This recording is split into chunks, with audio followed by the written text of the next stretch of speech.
Check 1 2. Check 1 2. Oh.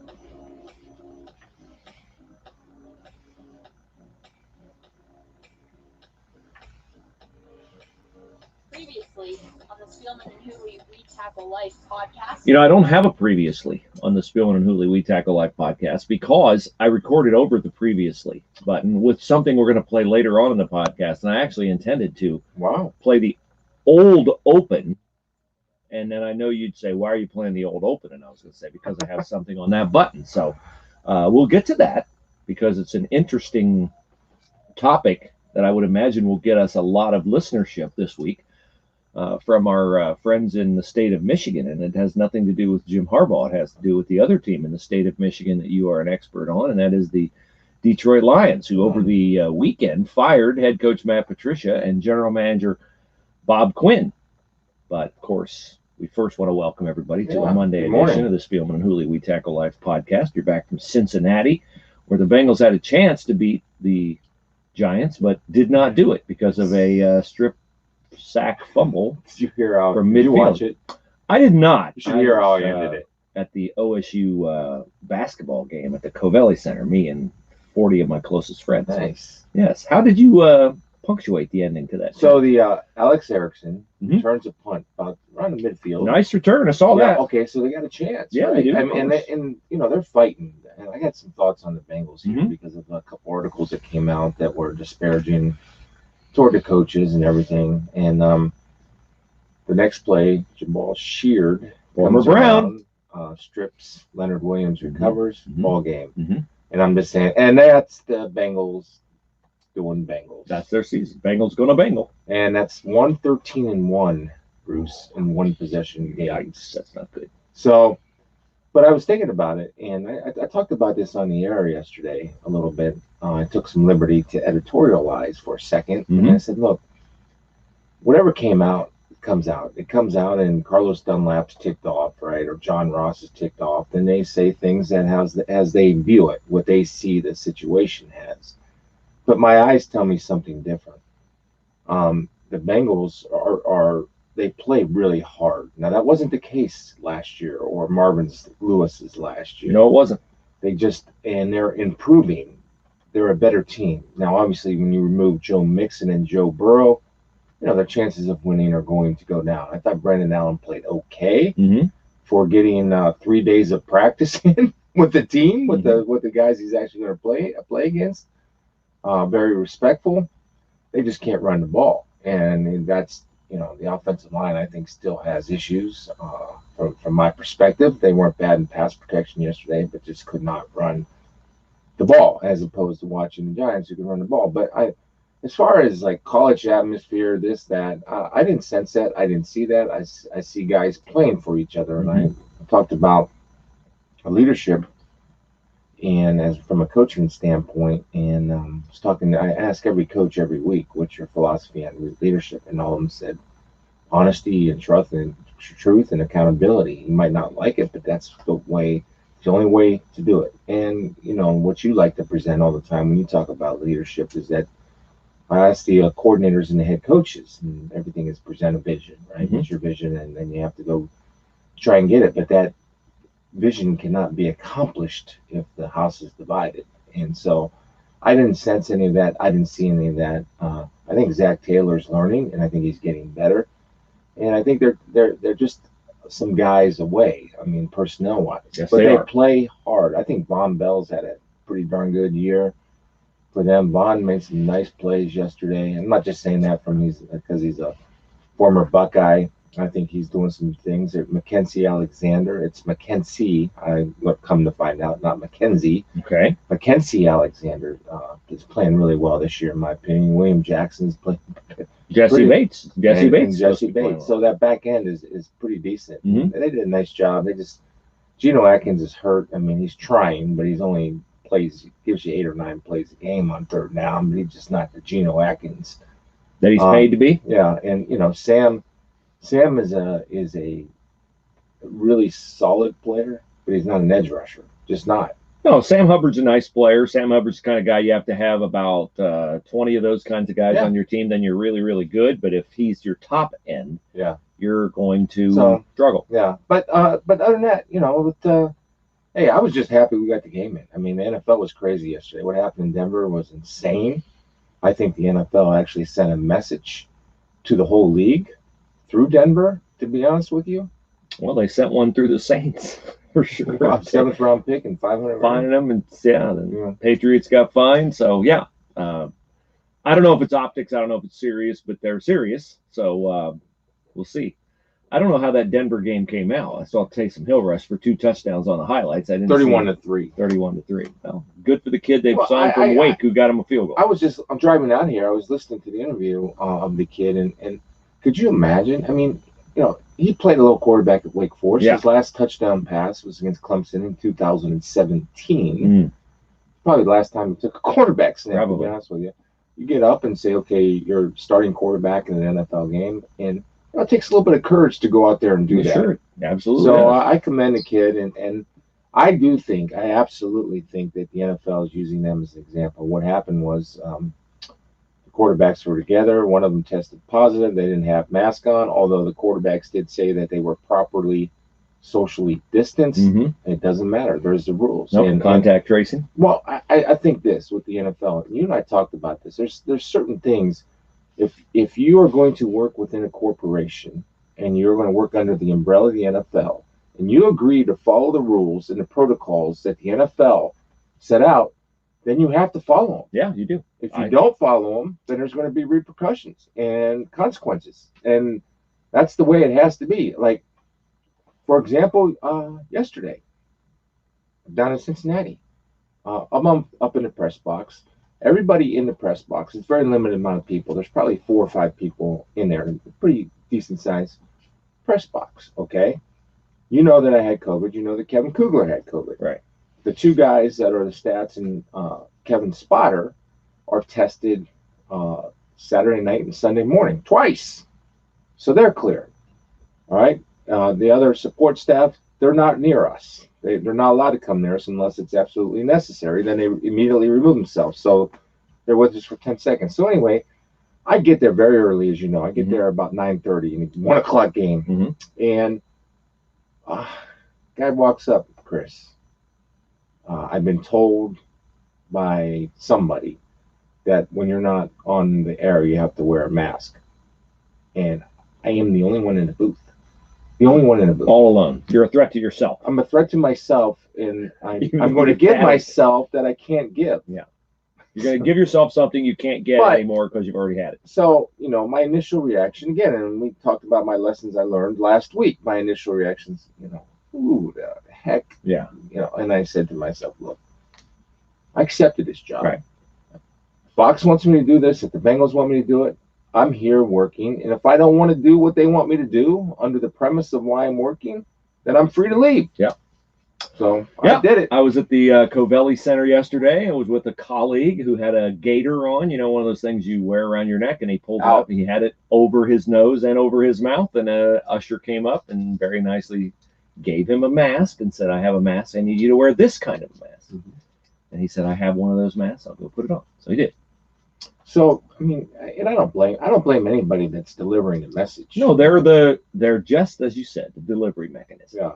So there we go. All right. So we will. How about Chubb? Yeah, Nick Chubb and the Browns get a victory in Jacksonville. And oddly enough, after the game, the Jags GM got fired. David Caldwell. Yes, David Caldwell. Been there since Doug Marrone 2013. Was assured by the owner, Mr. Kahn, that he will be around for the rest of the year, even though Doug Marrone is the reason why the Jags came up 2 points short yesterday. And I don't know if you know this or not, but in the course of the game, the Jags scored a touchdown at one point and kicked the extra point. The Browns were penalized on the extra point, which moved the football half the distance to the goal. And Doug Marrone decided that he would violate the oft-cited coaching no-no, take points off the board. He took the PAT off the board. They went for 2. They didn't get it. Then he started chasing. So then they lose by 2 because at the end of the game when they scored, they had to go for 2 to tie the game, and they didn't get that either. So what a stupid move by Doug Marrone. Although as a Browns fan, thank you, Doug Marrone, because the Browns are 8-3. And Nick Chubb was the reason why they're 8-3 because Baker Mayfield was very average again. Okay, but he didn't turn the ball over. He didn't. Threw for 200 yards and 2 touchdowns in weather where he missed a bunch of guys. Yeah, I agree. He missed Kareem Hunt on that key. Yes, he did. In the flat there. I thought Kareem Hunt was solid too. I think he averaged 6 yards a carry. They're good. They're good. Their running backs are good. Their line's good. But that's the thing. I don't know if you watched anything. Aaron Rodgers continues to absolutely astound me on how good he is, to be honest with you. But I digress. They don't need Baker to win games. They need Baker to make plays when plays need to be made. Won't they eventually need Baker to win games? It depends. In the playoffs, won't they eventually? Not if they can run the ball like they're running. Well, yeah, but you think against good teams, they're going to take that away. But Baker's perfect. I think in conditions right. I mean, obviously, look, it's not just Baker that struggles in the weather that Cleveland had. It's every quarter. I've been there. I watched Derek Carr struggle. I watched other quarterbacks struggle. Look, his job is the identity of this football team is what it is, right? Mm-hmm. And Austin Hooper was back, caught a touchdown pass yesterday, and Jarvis Landry had 140 yards. Big game for Jarvis. Yeah, I mean the thing is that's the beauty of the Browns, right? It can be Kareem Hunt one week. It can be Jarvis Landry when OBJ's healthy. It can be him. It can be Austin Hooper. Yeah. It can be Baker Mayfield. That's why they're a good team, because they're difficult to defend and difficult to match up against. Yeah, Hodge and Higgins can make catches. Yeah. They got guys. So we'll see. They'll get Myles Garrett back this week. And the Brownies are right at this moment a wild card team. So good for them. 8-3. 8-3 is 8-3 in the NFL. That's the other thing. You only beat Jacksonville by 2 points. Doesn't matter. I mean, you agree with me on that, right? Pass-fail league. That's it, right? That's it. Pass-fail. You're right. Yeah, it's not an ABC. I'm sitting there watching the scoreboard for the Vikings, just kind of watching what's going on there during my game, and their half is about a little bit ahead of ours. So they start their second half. We're still on halftime. So I run down to the bathroom, come back, and when I left, it was 10-7. When I got back, it was 21-10 Panthers. Wow. 13 minutes left in the third quarter. So I start hitting the TV thinking, yeah, what's the matter here? Somebody down in the truck just trying to get me in a bad mood. Well, what happened was, this is crazy. Patrick Chin, rookie, kind of the hybrid defensive player when you see him now, safety linebacker guy, recovered 2 fumbles in consecutive plays within 10 seconds. That's rare. To return the ball for touchdowns. Yeah. Did you see that? I did not see that. Hear about that? I did not. But the Vikings came back and won a close one. They did this week. The Panthers missed a field goal at the end. Joey Sly pulled to the left, the strongest, biggest kicker in the league. And the muscles didn't help him there. No. No. Good morning to Nick on Facebook, who says that you had the quote of the day yesterday when the Bengals returned a kickoff for a touchdown. You said he put a move on a kicker, which is not hard to do. Did I say that out loud? I must have. The Brandon Wilson, man. That was a pretty sweet return. I'm glad. Kickers just probably despise me because I kind of drill them. Well, you have some long-standing, deeply held issues with kickers dating back to 1986, 85, 86, yes.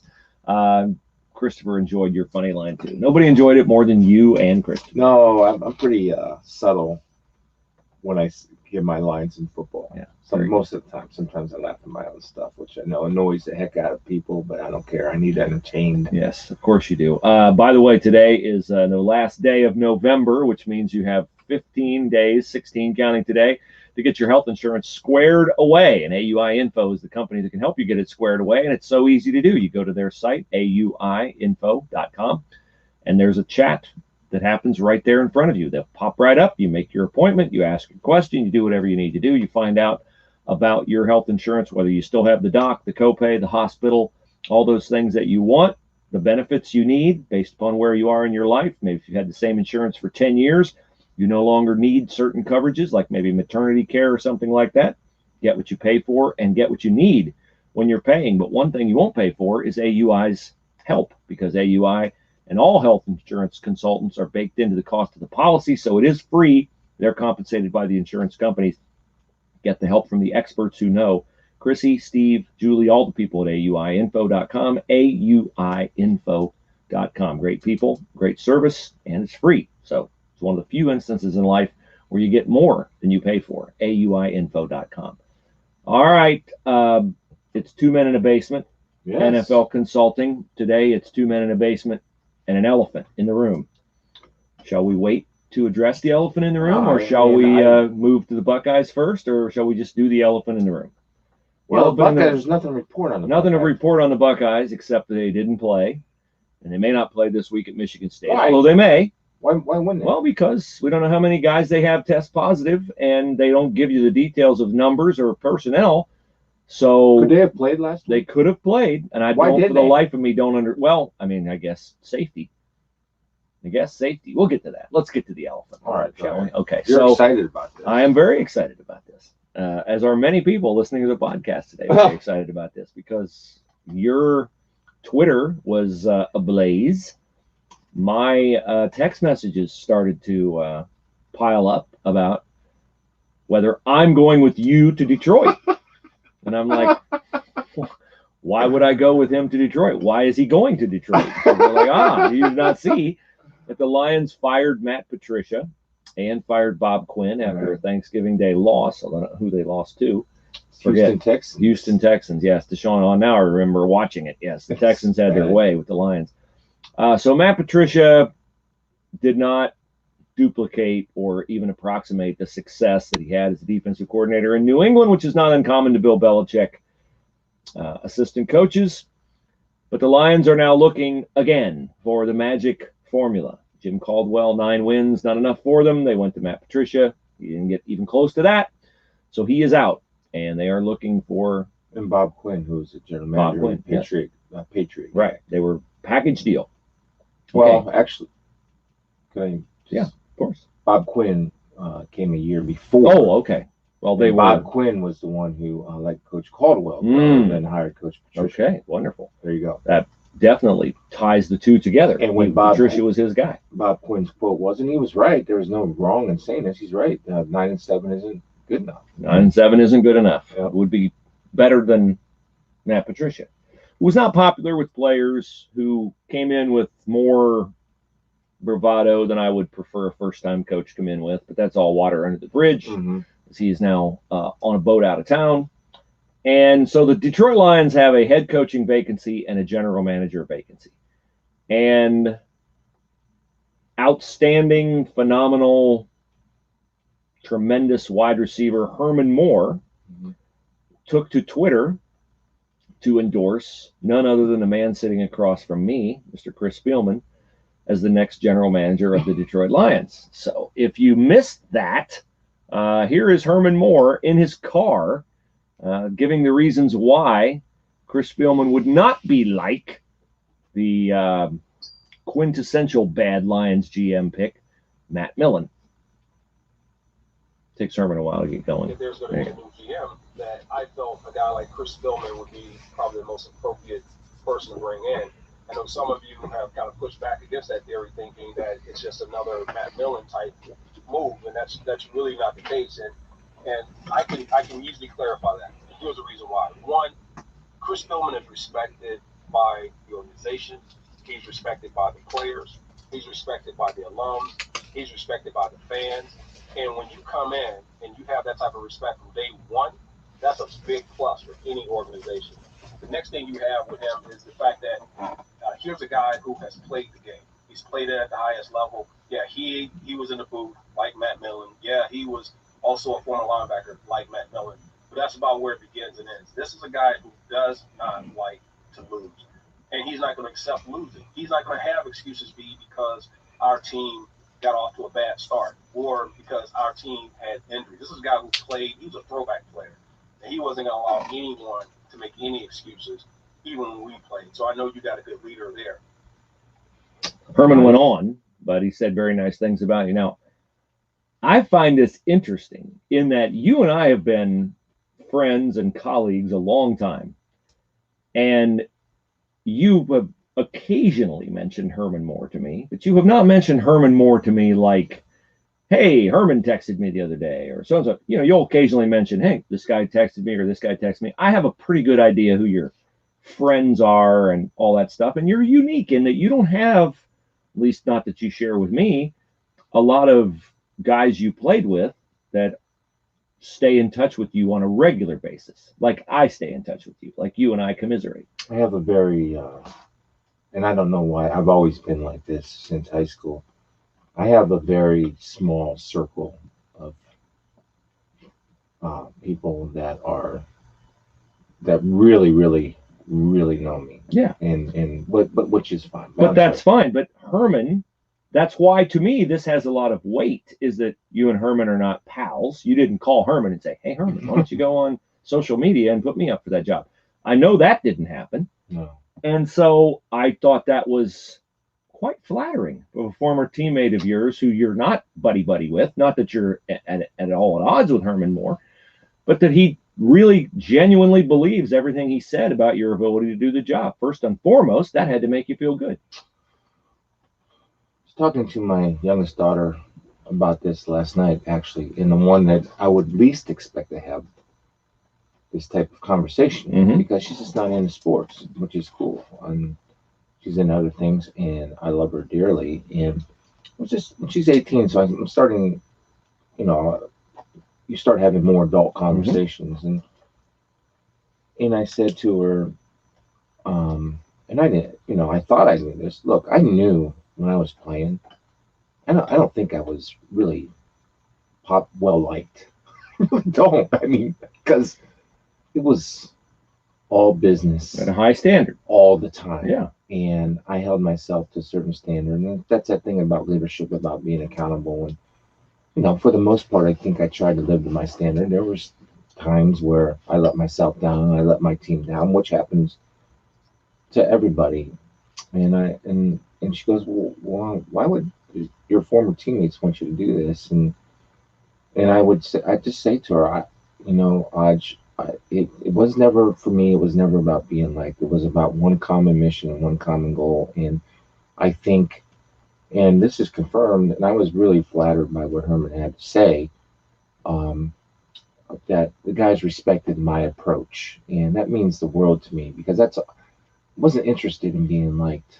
And all I ever wanted was my teammates' respect. And all I ever wanted them to know was that all they got from me was all I had to give. And I think that's the case. And so, I mean, it's a very unique situation. And, certainly something like that, it's obviously interesting. I don't think it would ever come to fruition, but it's obviously interesting. But it would, I'm a pretty common sense oriented guy. I'm pretty practical, and I'm real. And so that would have to be something where, I'm smart enough to get smarter people around me. And I'm not threatened by smarter people. No, you're not. You're definitely not. You would, of course, have to. A lot of the questions that I've seen on my Twitter is, does he know the salary cap? You get guys to know that stuff. It's not my job. The salary cap. Chris is not going to be the salary cap maven. But here's a couple of my thoughts. Number one, I know you love the Lions, and you have an expertise in the Lions beyond the normal walking in off the street candidate, in that you have been doing Lions preseason games and Lions TV and radio for a long time. You do that as a matter of course during the season. So you know their personnel. I have a lot of respect for the Ford family too. They've always been really, I'm just kidding, they're really good people. You have experience and expertise around the league. You see a variety of people around the league, because you've been on Fox for 5 years, 4 years? 6, yeah, 5 years. Okay. 5 years. So there's that. There's precedent in the league. The league likes to be copycats of things that work. I would say that John Lynch in San Francisco is working. I would say that Mike Mayock in Las Vegas is working. Guys who, in and around the game, played the game, did TV, bring a different perspective to it. That can work. That has worked. That is working. All those things, if you're trying to build a case for you as GM, makes sense. So the obvious family gifts. Your brother Rick is a really good GM with the Vikings. I do think it would be a very interesting dynamic if you and Rick were, instead of competing in the bungalow in Canton or in Massillon, you'd be competing in the same division. Not sure how those conversations would go because you don't want to tip your hand to him and he wouldn't want to tip your hand to you. But I would like to see the football version of pain games play out in GM ranks, or the breath holding contest at the bottom of the Scioto Country Club swimming pool, where you cheated by looking at your watch so you knew how long you had to stay down to beat Rick. Some people call that cheating. Some people call that getting an edge. There you go. That was never stated in the rules that I couldn't look at my watch. So thankfully you survived that ordeal. Survive. I didn't so die, you can be a candidate for the Lions. I'm not a candidate for the Lions. I'm not a candidate. You're not a candidate. No. Are you like Lyndon Johnson? If drafted, you will not serve. Look, I think I'm flattered that even came up. It was kind of fascinating to me in this age of social media that my Twitter for 3 straight days, either it's F you, you're an idiot, or I love you, you're a genius. Yes. That's the beautiful thing I think about me. I don't say that, but here's the thing. It's a little bit biblical, I don't think I'm lukewarm to people. I evoke either you like me or you can't stand me. Yeah.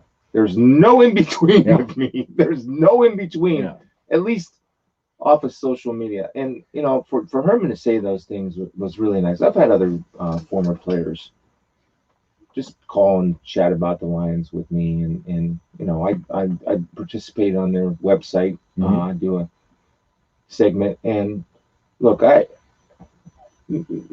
make no mistake. I'm people that know me, me. I'm a humble guy.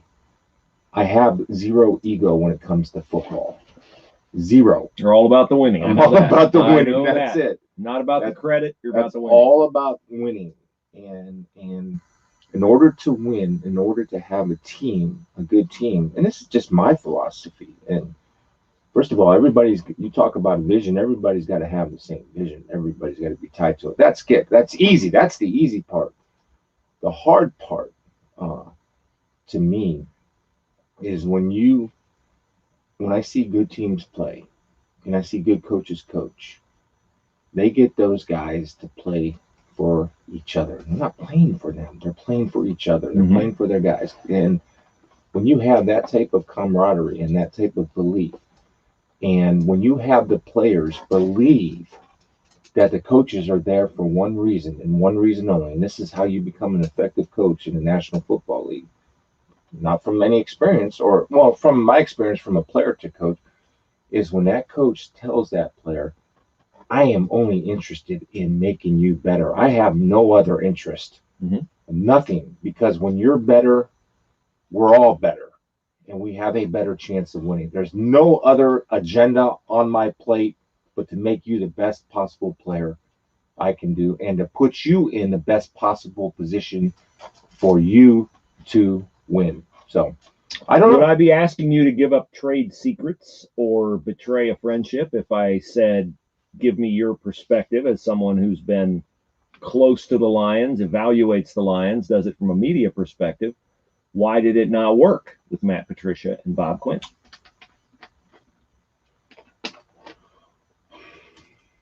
I mean, at times he felt like it was going to work, and other times injuries I've learned this about this year. Injuries in COVID and life situations can never be an excuse because everybody deals with it on a weekly basis. I mean, I was just talking to Rick 2 weeks ago. They started 2 corners. They brought up a practice squad they brought in the week before. It was only with the team for 2 minutes,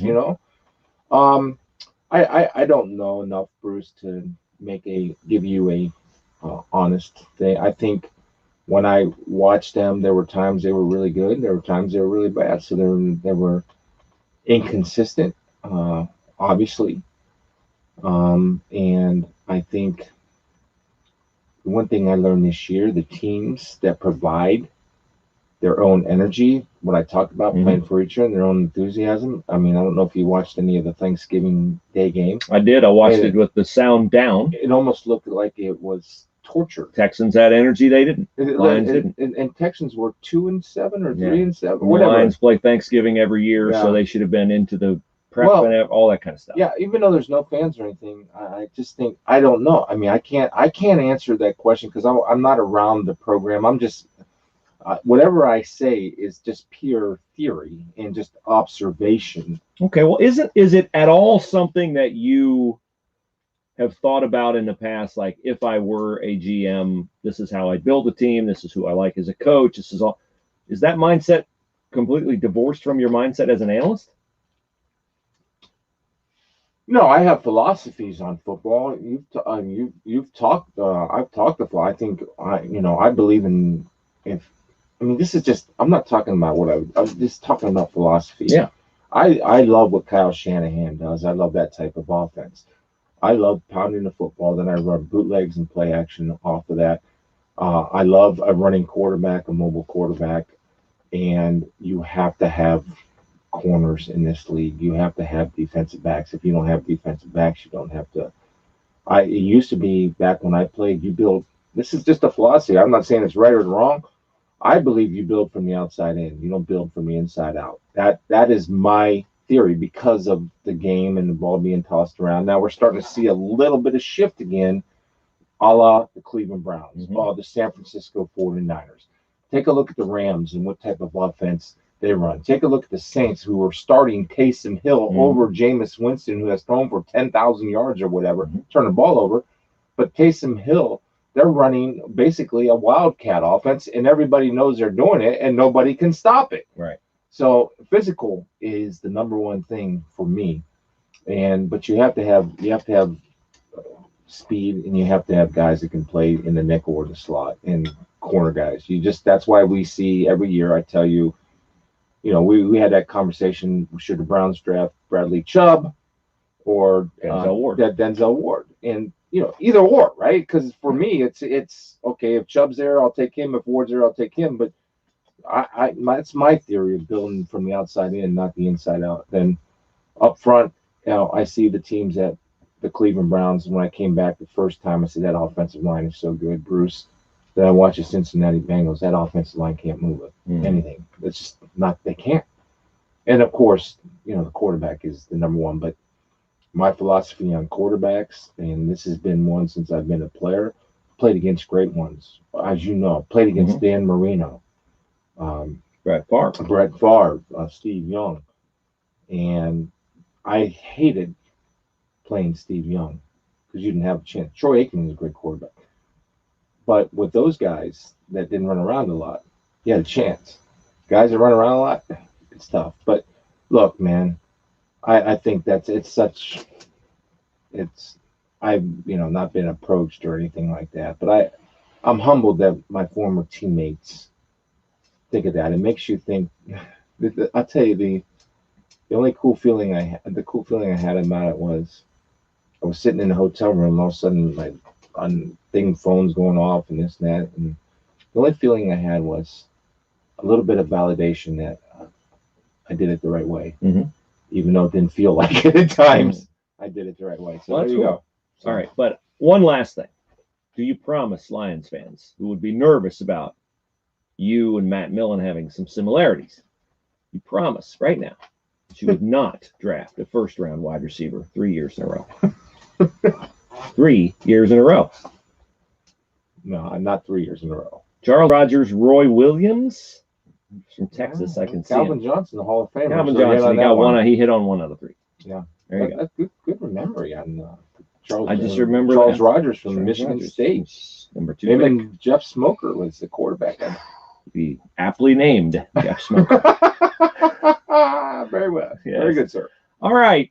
Your attorney situation is buttoned up and tidied up for good if you go with Willis Spangler Starling. They are our attorney firm because, first of all, What's number one with us? Integrity and character and expertise. Those three things you have to have in an attorney. You don't want to end up represented by somebody who will disgrace you, who doesn't know the field, and who is ill-equipped to handle any kind of situation that crosses their plate. Well, you won't have to worry about that with Willis Spangler Starling, as they have expertise across a broad range of legal issues, including, of course, all the biggies like workers' comp, personal injury, wills, estate planning, on and on and on. WillisAttorneys.com is the website. They have an informative blog where you can arm yourself with the knowledge that you need regarding your legal rights and protections. Willis, Spangler, Starling, Truman Boulevard in Hilliard. Make sure you read the mission statement on the wall, and you'll know the quality of the people that you're dealing with at Willis Spangler Starling, their website, WillisAttorneys.com, WillisAttorneys.com. All right, Ohio State did not play at Illinois, even though it could have. I still don't know why they didn't I play. guess they felt like by playing, they would have perhaps, they said, expose Illinois. It would not have been fair to Illinois to go over there. But if you go over there with guys who test negative, I mean, I get the point that you don't, maybe they didn't feel like they had an adequate handle on the problem within their own ranks. Here's what I'm thinking. They test every day. So maybe on Thursday they had a certain number of tests. On Friday they had a certain number of tests. I'm speculating. Sure. The number of tests increased from Thursday to Friday. So the rate of increase alarms them in that if we go over there tomorrow, we might have guys who test negative in the morning, but by nightfall they might have more numbers, and we've now exposed Illinois to a situation. And as I'm not sure. Crazy Big Ten view of it is, we got to look out for your neighbor as much as you do yourself. Why are they not on a 21-day quarantine like Wisconsin? They're, first of all, the guys who test, as I understand it, are. The guys who tested are. They just don't tell us who tested. So we don't know who it is that's tested. But as everything I was able to gather yesterday at Ohio State from talking to people with the school and people who covered the school. People still talking to you? Yes. They are. Oh, very good. This is why the masks come in handy, because they can't tell who's talking to them. They have no idea who it is. So that guy sounded familiar. So the guys who tested positive are, as I understand it, out for, if they play it, Michigan State this week in East Lansing and the Michigan game. Can't play. 21 days on the shelf. But they did not have a number of tests in excess of the 5% number among players. Yes. That results in an automatic cancellation of the game. Okay? So they have shut down their facility. They're spraying it all down, hosing it all down, hazmat suits and a whole business, I'm sure, so that in hopes they can get back in there by late in the week, practice, they're hoping Thursday, walk through Friday, play Sparty on Saturday. Yeah. But it should be noted that the other teams in the league who have had to pull out of a game, Wisconsin, Maryland, I might be leaving a team out, have all, once they missed 1 week, missed a second week. Okay, so if they miss a second week against Michigan State, now they are at 5 games max in the regular season, and unless widespread cancellations happen throughout the rest of the league, which would drop the minimum number of games, the average number of games played by every team in the league below 6, they would presumably be out of the Big Ten title game, but not out of the playoff, because don't forget, this year, when the Big Ten championship game is played on December the 19th, all the other teams in the Big Ten, unlike previous years, will also be playing that weekend. They're calling it championship weekend. They're going to match up the second team in the West against the second team in the East, and the 3 and the 3 and the 4 and the 4, on and on. So it looks like, let's say they're not eligible for the Big Ten title game. They would probably get Wisconsin on championship weekend, which I would argue would do more for their playoff hopes than playing Northwestern. The Northwestern is pretty well in charge of the Big Ten West, because Iowa's lost twice and Northwestern beat them. Okay, so Northwestern would have to lose 3 to lose a tiebreaker to Iowa. And Michigan State just beat Northwestern, correct? Michigan State just beat How'd that Northwestern. I have no idea. Rocky Lombardi. Rocky, the great Rocky, hit 2 passes. He was That's how it good. happened. Yeah, He's he on was fire. So, and Wisconsin's ineligible right now because of minimum number of games played. So if it's not Iowa and it's not Wisconsin, Minnesota's had a terribly disappointing year. Right. So it's going to pretty much have to be Patty Fitzgerald and the Northwestern Wildcats. So for playoff resume, for optics, I would argue beating Wisconsin is more impressive than beating Northwestern. So not playing in the Big Ten championship game, and say they only played 7 games. Well, they would have only, that would be the championship weekend game. Let's say they miss another game. Say they miss this week against Michigan State. If they play the next 2, let's start with that. If they play the next 2, they're fine. Right. They've played 6, and they'll be 6-0.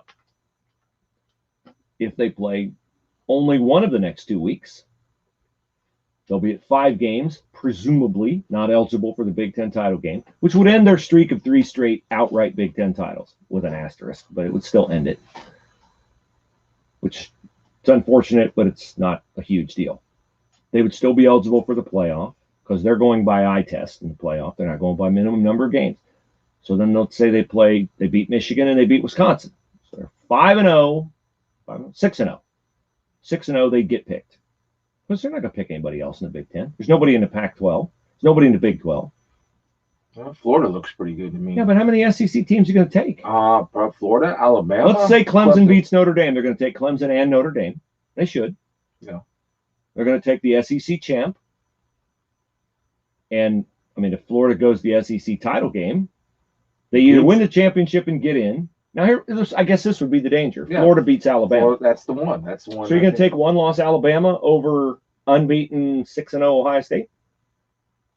Yes. You would? Because they played more games? Yes. Okay. And Ohio State beat who? Well, you can only beat who you play. I know they're in a crappy I'm not league. trying to get started in argument. No, I know. I'm just looking at it realistically. I mean, you're putting. It's not Ohio State's fault. It's the Big Ten's fault. This is odd in that you're taking the Bruce Hooley role and I'm taking the Bruce Spielman role. This is bizarre one. But I'm just trying to look at it honestly. Like I'm watching Florida play, and I'm watching Clemson play, and I'm watching Alabama and Notre Dame play. And, I think the ACC is much improved. I think the ACC is better than the Big Ten this year. You can argue that. North Carolina would waylay everybody in the Big Ten except Ohio State. I mean, so I'm saying it's not Ohio State's fault. Ohio State's great. And it is Ohio State's fault. They've just crushed everybody into ineptitude.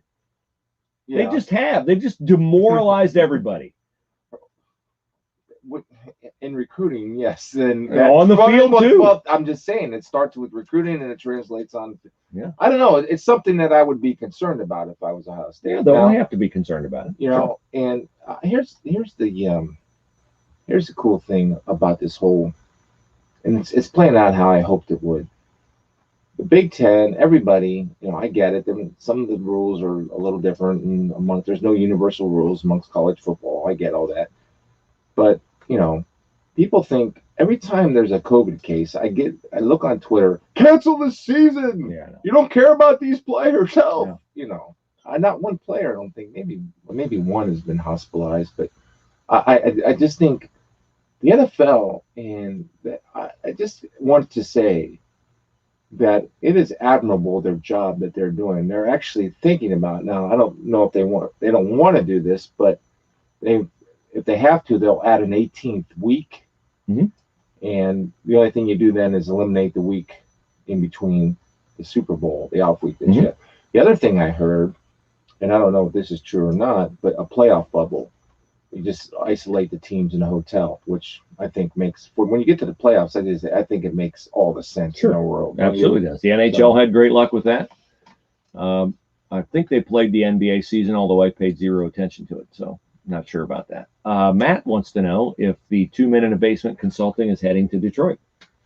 Matt, you'll have to go back and listen to the podcast if you were not with us from the 20-minute mark on. We spent a lot of time on Mr. Spielman as the next Lions GM. If I did that, he says he's not a candidate, but he did not go Lyndon Johnson. He did not say, if nominated, I will not serve. They'd be crazy not to talk to you about what you think about people around the league. I hope they do. I fully anticipate that that I'll probably get a call. Hey, what do you know? What do you think? Who do you talk to? Of Who do you course. know? I have a couple guys in mind that I'm not.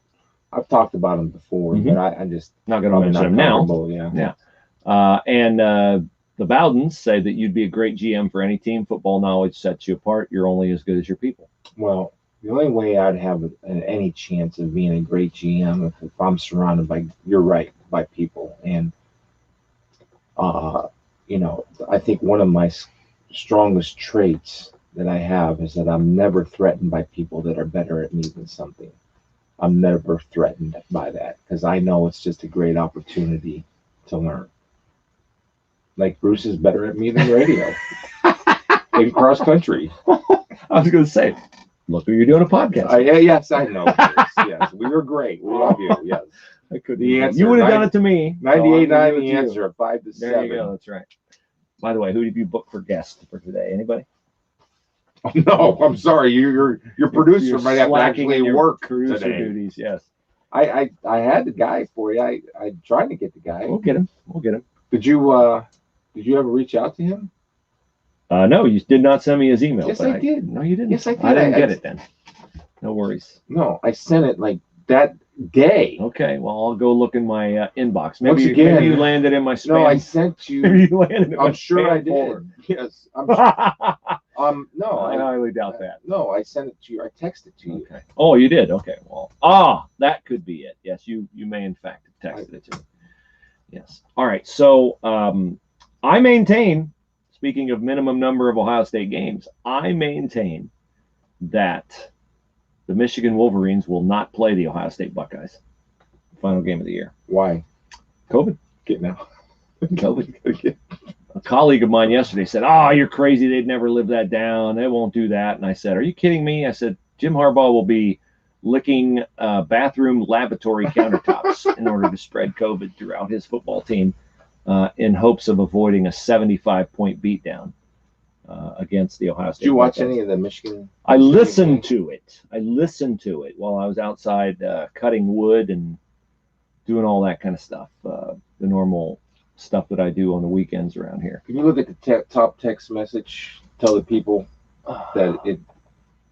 You see the content? Yes, I do. Okay. Can you? That doesn't mean it went through. Can you apologize to the people? I apologize to Mr. Spielman and to the Spielman family and the Spielman heirs, both now and in the past. And in the future. And in the future.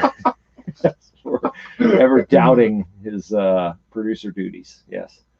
Okay. So, I don't think, Michigan's 2-4. They got physically dominated by 0-5 Penn State. Man.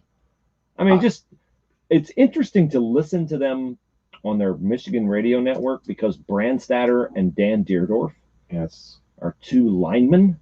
Yeah. And they're old school and they know what Michigan was. Two really good guys. And they really like Jim Harbaugh, as they should, because Jim Harbaugh is old school Michigan and he knows what made Michigan great and he knows what it takes to win football games. And it is, as you said, physical superiority and dominance is at the heart of football success.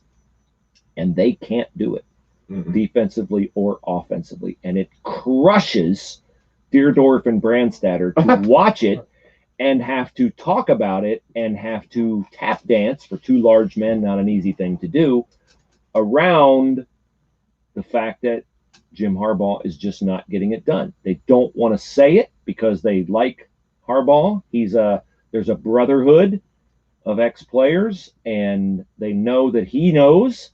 Yeah, but knowing it and being able to coach it and being able to develop it and being able to recruit it is not happening up there. Everybody, that's something that, everybody knows that. Like Jim and Dan don't have to sit there and say it. It's already known, right? That's all they talk about. Yep.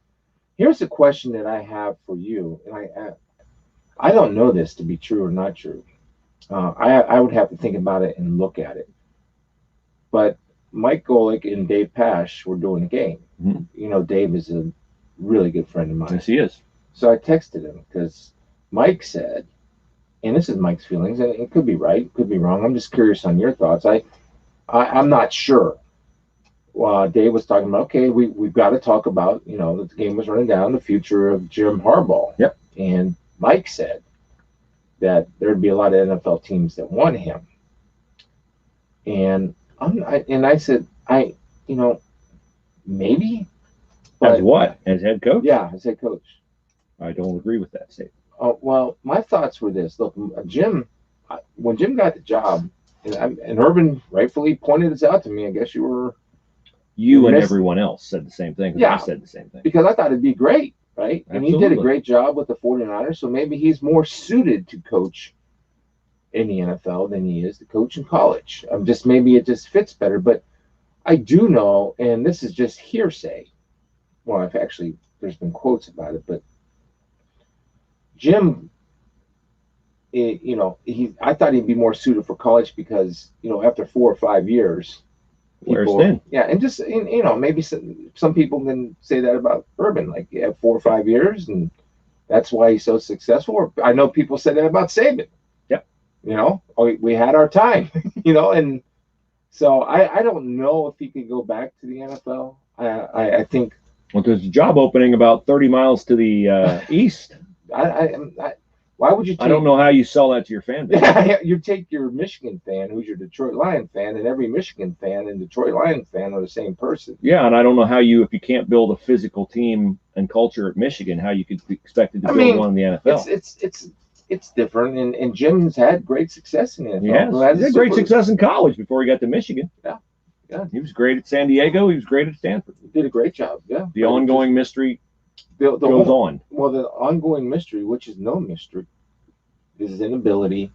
A guy that played the position, fierce competitor on the field. I've talked to you about that many times. Yep.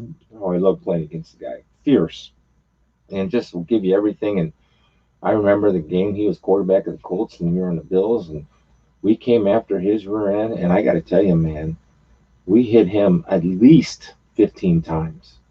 And that's before before he couldn't touch a quarterback. So it was Bryce Popp and Bruce Smith, and Ted Washington and Phil Hansen and Sam Rogers and Damian Covington and myself, and just kept pounding. And I looked across the huddle and I said, I have great admiration for this man because he keeps getting up. Yeah. And that's one thing about Jim, man. You can beat him up. He ain't going down. No, and that's the difficulty of navigating the end of his tenure at Michigan is that I don't see give up in him. I don't see him surrendering. No. You got to push him out the door. And because of what he did for Michigan as a player and because of the fact that he's beloved, he is beloved. I mean, there's coaches who people don't like because they don't win and they don't like them. And then there are coaches who people really like, but they don't win and they know they have to go. He falls into the latter category. Yeah. I just don't know how they navigate the optics of that and keep him in the fold because they don't want him. They don't want to throw him under the bus, and they don't want it to be ugly. It's already ugly. They don't want it to be uglier. Well, yeah. But they have 3 great candidates, in my opinion, for that job. Any 3 would win. Matt Campbell, I put number 1 because he's been a head coach longer. Toledo, Iowa State. He's doing a great job. He's a Massillon, Ohio guy, right? Matt is from Perry. He went to Massillon Perry, yes. Okay, so he'd recruit Ohio, which Michigan has to do. They're not doing it, and I don't understand why, because it's never been easier to get good players out of Ohio than now, with Ohio State stealing all the great players from Texas and everywhere else. So Matt Campbell would be a home run. Jeff Hafley, in my opinion, would be a home run. It's a risk. He's only been a head coach 1 year. I've been around him. He's got charisma. He's tough. He'd radiate with kids. Hafley do a great job, but he's a 1-year head coach, and he just got to BC, but his AD left, so I think he'd be willing to listen. And Luke Fickell. And Luke, I don't put Luke 1 just because Luke's Columbus through and through. The only place I would put Luke, there's a couple places where he would fit. I think the one place he would be a beautiful fit would be Penn State. Amen. I think Penn State is for Luke a perfect job. Yeah. The Pennsylvania coaches would love him. He'd get to know the coaches in New Jersey. He'd recruit the East. He'd recruit the Midwest. He'd still get guys out of Ohio. He'd build a physical team. The low-key nature of life in State College, I think. But a friend of mine asked me a really interesting question about Luke. He said, are there any parochial schools in State College. And I looked it up, and there really isn't a DeSales equivalent that I could find online. Why does all his kids go? Yeah, I'm sure they would. Yes. Well, I don't know where they go. 6 kids. I would assume that they would. I'm sure the Catholic education is important to Luke and Amy. So that would be interesting. There are, however, 4 Amish schools in State College. If Luke would be interested in converting over to the Mennonites. Come on, Luke, come on over. The Amish. Yeah, that's Amish territory. Where's brother. Luke? He's on the horse and buggy. Horse and buggy. Here it comes. Clip, clop, clip, clop, clip, clop. Here it comes. Wanted to read this email that we got, Spielman Hooley podcast at gmail.com. James in North Carolina. He says, hi, Bruce and Chris. Several months back, I nominated my niece to win some of the COVID-19 relief funds. I asked you to pray for her as she was either never saved or was very far from God. My nomination was picked. Bruce read the nomination on the podcast. I'm sure people heard and prayed about the situation. She got married in September, and the minister that married she and her husband led her husband to Christ, and she is now professing faith in Christ. Thank you for your podcast. Wanted to let you know you guys had a part in seeing at least one person saved. I love how he said it, seen one person. Yeah, that's cool. That's really cool. You said that to me, and then that's really humbling when we get those. Yeah, that's why we do it. So awesome. Okay, so we covered the Bengals, Browns, Buckeyes, the Lions, Buckeye hoops yesterday. Pretty uninspired performance. You've said this of the NFL, because without fans and the typical experience, you have to, as Dabo Sweeney once famously said, bring your own guts. Mm-hmm. And it's just watching that game yesterday in the Covelli Center. Beautiful building, by the way. They just didn't create any energy. They didn't sustain any energy. They were really pretty fortunate to win that game against UMass Lowell. They'll play Wednesday at 5 at home against Eastern Kentucky. They'll be back in Value City Arena. Maybe they'll shoot better. I don't know. But it's going to be a weird year in college basketball. Sure. No fans, no parents, and all this kind of stuff. It's like watching a scrimmage. It's hard to get into it. After the game, it's just dreadful. You're not in the same room with the people you're interviewing. You get one question. It's just the whole experience this year. It's awful. You do the best. Like, I thought one of our executives at Fox had a great line, and I've used it all year. And I actually sent him a note about it and thanked him for it, because I didn't think of it like this. And he said, look, nobody likes this. We all get it. But our key is this: we all, as a company and as people that love the NFL, we have to embrace the inconveniences of this job this year. And it's really, for doing a job, I don't moan or complain.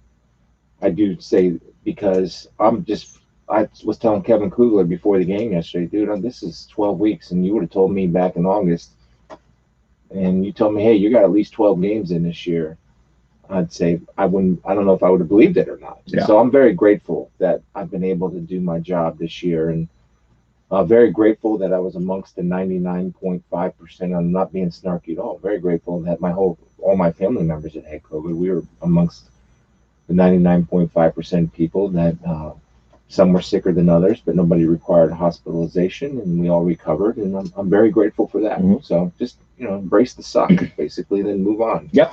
By the way, December is right around the bend. Tomorrow at dawn, Christmas will be here before you know it. And so before we transition into the faith portion of the podcast, let's help you with those difficult decisions on, I don't know what to get so-and-so. I'd like to send a corporate gift to these guys, but what do they like? Everybody in the corporate world loves coffee, and most of the people that you know and love coffee, but they may not know about the best coffee out there. Hemisphere Coffee Roasters, a great company. They buy their coffee from growers around the world. The growers benefit. They get more than they would if they went through government sources and middlemen and all that. And Hemisphere brings you the best coffee in that exchange. Right now, they have special gift packs. Price ranges $20 and on up. Check them out, hemispherecoffeeroasters.com. A sampling of their Christmas flavors: Frosty's Favorite, a blend of cinnamon and graham cracker flavors; Java Jingle, rich macaroon cookie flavor dusted with spiced cinnamon and a nutty hint; and Mistletoe Mocha, Christmas and mint combined for a great holiday flavor. So they have many others, and they, of course, have their staples, which Spiels loves: House Blend, Hunter's Blend, all the different flavors, many flavored coffees direct from growers. light, medium, dark roast. You can order the beans, you can order the roast, you can order K-Cups. Go to their website, use the promo code We Tackle Life in all caps, you'll get 15% off. Great people, fantastic coffee, and a great mission. HemisphereCoffeeRoasters.com. Very good. All right. I was awakened this morning just thinking, Lord, really give me something good to talk with the people about. So I went through the journal that I've written over the past year and a half, and I searched the scriptures. You should turn it in a book, by the way. Pardon me? You should turn that journal into a book. Think so? Okay. Yeah, I do. I've thought about it. May work on that over the Christmas holidays while I'm in Arizona. Oh, did I say that out loud? When are you leaving? It's one of the states they're not allowed to go to. Oh. Let's not tell the burglars when I'll be Okay. out of the house. The dogs will still be here. All right. How long are you? Can you tell me how long you're going to be gone? I'll be gone about a week. The rest of the fam will be gone longer. Yeah. I'll be gone about a week. Okay, so I started with my most instructive parable. It's not a favorite because, there's lots of great parables. I love the parable of the sower and how the seed is scattered everywhere. The seed is the gospel, and it's the same seed. It's not like some soil got better seed than others. You can buy a higher quality seed. The gospel and the parable of the sower is the word of God is spread everywhere. And some people, being the analogous to the different kinds of soils, some people respond to it differently. Some people get really excited about it initially, and then their excitement burns away. Some people it never lands on, never sprouts. And then there are others that they're analogous to good soil. The seed grows strong and yields a great crop. And for a long time in my life, I was either rocky soil that the seed never penetrated, or I was very shallow soil that the seed penetrated and made a difference in my life for a few weeks, a few months, maybe even in some cases a year or so, and never took root. It's hopefully taken root deeply and is yielding a harvest here in the last year and a half, which I personally can become discouraged about that in terms of time wasted. God's not discouraged by that. God's just like working on you all the time and wants to bring you to a point where you're fulfilling his mission. And so while I see my failures and while I have regret, he does not, because his love for me is such that he doesn't remember my past failures. He wants me where I am right now.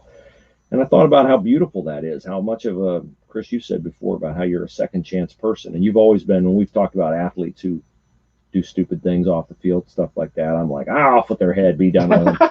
And you're like always ready to give them a second chance. So you really have a deep extension of forgiveness for people that I struggle with most of my life. And all of a sudden, out of the blue, a verse came to my mind that speaks to that waiting that I've made God wait on me and my failures to let the seed sprout earlier. And it's Romans 12:2. It's do not be conformed to the pattern of this world, but be transformed by the renewing of your mind. So you'll be able to test and approve what God's will is, his good, pleasing, and perfect will. And for a long time, I let the world get into my thoughts and get into my attitudes and get into my actions.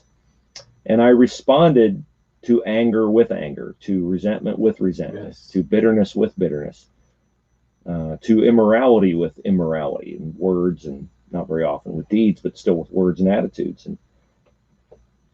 And yet all that time, God's love and patience for me stayed constant and strong, and he kept pulling on my heart, pulling me toward him. And honestly, I believe he crafted the circumstances of my life to bring adversity into my life at different intervals to call me back to him, to make me rely on him when I got too self-reliant. And I have a friend who says life is lived forward, but understood in reverse. And there were times I was going through things that I didn't understand why, except that the frustration, just bugged me. And I can look back now and I can see in adversity, it wasn't pleasant, but it was necessary, because I would not trade the disappointment, pain, misfortune, whatever you want to call it. I would not trade that, because all of it helped bring me to where I am now, which is I feel very appreciative And I'm just blown away every morning by the fact that I can just sit in my chair, and when I'm ready to quiet all the things in my life and talk to God, listen to God, communicate with God, He pauses and meets me. And that's amazing to me. The God of the universe has time for me and wants to enlighten me, wants to comfort me, wants to, occasionally reprove me, sort of rein me in. But I need it. And those moments over the past, almost 2 years now, have been very precious to me and will always be precious to me. I saw in my father a great deal of spiritual growth in the last decade to 15 years of his life. And Thanksgiving morning, I was thinking about my dad because it was his birthday.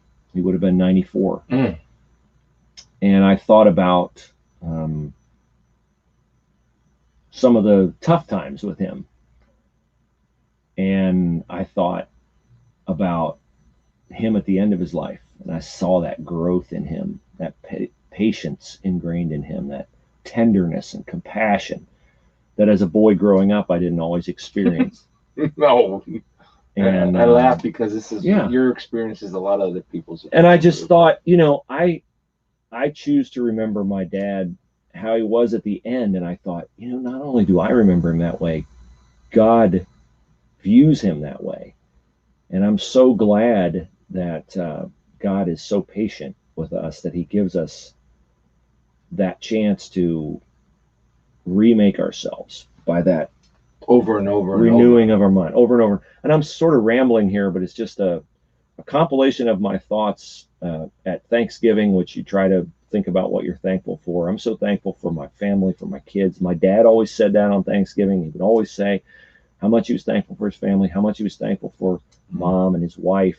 But I know that my father grew so much spiritually, and I just find it so beautiful and so atypical of humanity, how God loves us.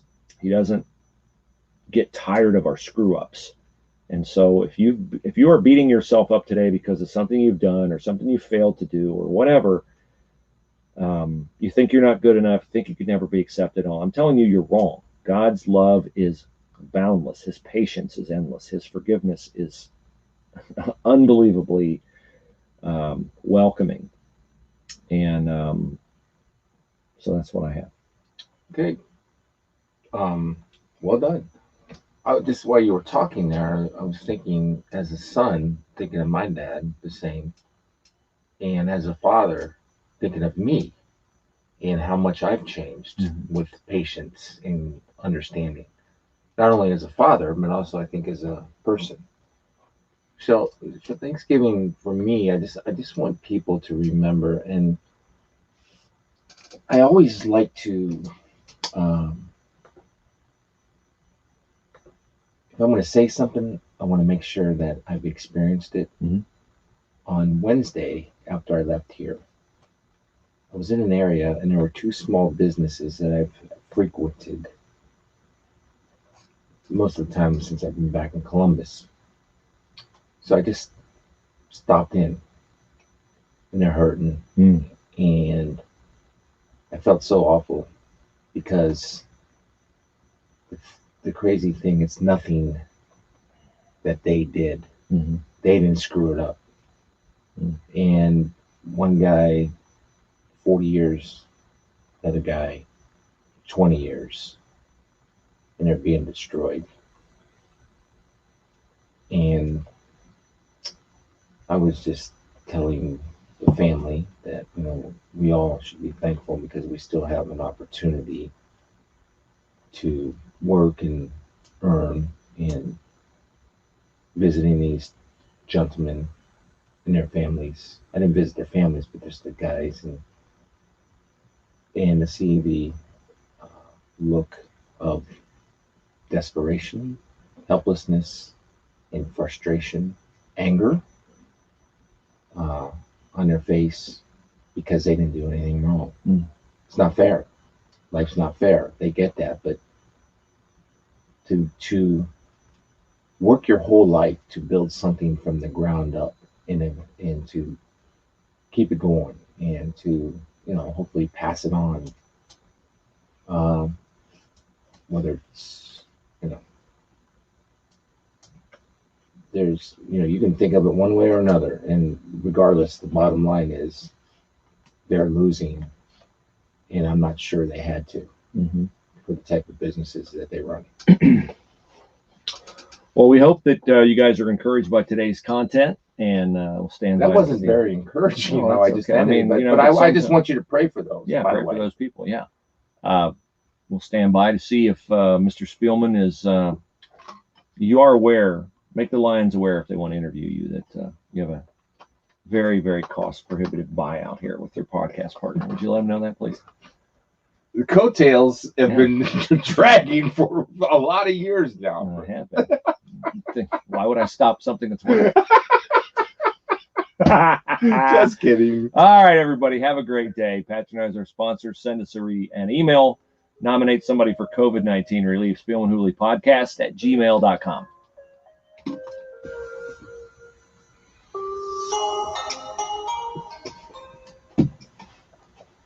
Hold on one second.